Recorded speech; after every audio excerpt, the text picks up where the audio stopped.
अगर आपने मेरे साथ कुछ ऐसा वैसा किया तो मैं मिस्टर अदनान को आपका हर घिनौना काम बता दूंगा। तुम्हारे अलावा और कौन जानता है? मैंने पूरी जिंदगी गुजार दी है इस घर में। यहाँ मेरे बहुत ही करीबी दोस्त हैं।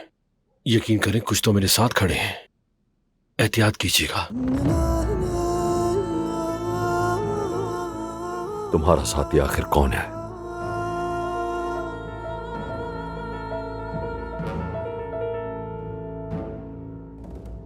ये तुम कौन सा खेल खेल रहे हो मेरे साथ न्याजी?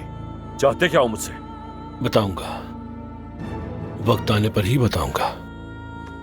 अब्बास दमीर खान।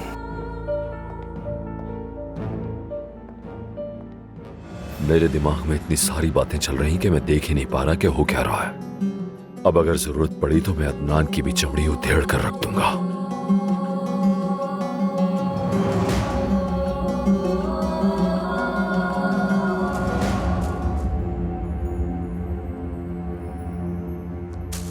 उम्मीद है कि तुम ठीक होगी।